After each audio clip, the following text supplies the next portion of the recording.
Ассалому алейкум дӯстон, хуш омадед ба шабакаи мо. роҳбари UFC Дана Вайт гуфт ки барои чӣ ба Арман Царукян муҳорибаи унвонӣ надоданд ва байни онҳо чӣ гап аст.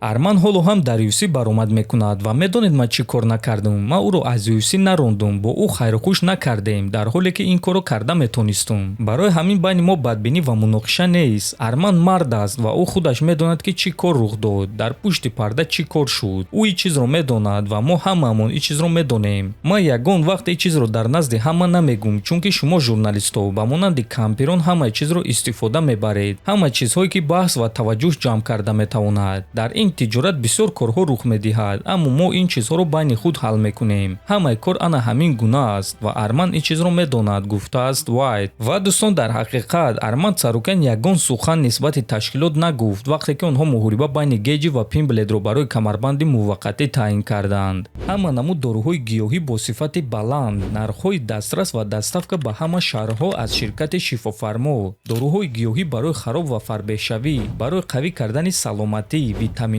ва шампунҳои гиёҳӣ, ҳамчунин ҳиҷомаи бепул барои муштариён ва боз асали бениҳоят фоидаовар паҳлавон, ки гардиши хун ва тестостерони шуморо хуб мекунад, хунукзадагиҳои баданро бартараф мекунад. Барои маълумоти бештар ё ин ки заказ кардани доруҳои ширкати Шифофармо ба номерҳои дар рӯи экран буда муроҷиат кунед. Ширкати Шифофармо дар хизмати шумо. Чемпиони вазни сабуки PFL Усман Нурмагомедов ташкилоти UFC-ро барои ташкил кардани муҳорибаи Геҷи ва Пимблед танқид кард. Биёед суханҳои ӯро гӯш мекунем.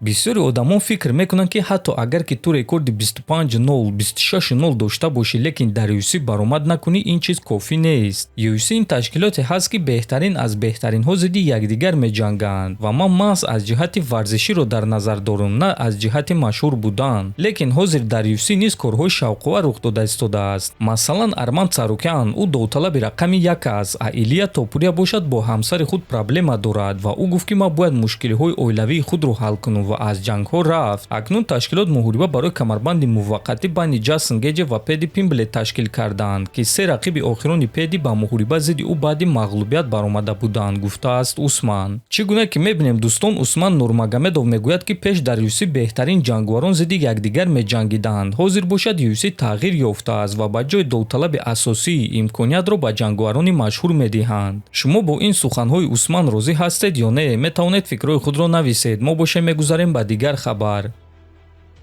Тобови ҷангори вазни нимёнаи UFC Карлос Пратес зидди чемпиони пешинаи вазни худ Ҷек Дела Мадалена ҷангидан мехоҳад. Ман фикр мекунам ки агар Камару Усман барои камарбанд ҷангад, пас ба ман боз як муҳорибаи дигар дар кор мешавад. Агар ба Усман муҳорибаи унвонӣ надиҳанд, пас ба ман ин муҳорибаро медиҳанд. Махачев бо Усман ҷангидан мехоҳад ва онҳо як менеҷер доранд. Усман яке аз бузургтарин ҷангварони ин вазн аст ва шахсан барои ман ӯ бузургтарин ҷангвар аст. Агар ба ман муҳорибаи унвонӣ надиҳанд, ҳеҷ гап не, ман бо дигар рақиб меҷангам ва ман зидди Ҷек Дела Мадалена моҳи апрел дар Лас Вегас ҷангидан мехостум. Мадалена камарбанд худро аз даст дод, барои ҳамин мо ӯро шикаст медиҳем ва соҳиби муҳорибаи унвонӣ мешавем. Фикр мекунам ки мобайнҳои соли оянда ман барои камарбанд меҷангам, гуфтааст Пратес. Ва дӯстон, худи чемпион Ислам Махачев низ бо Камару Усман ҷангидан мехоҳад.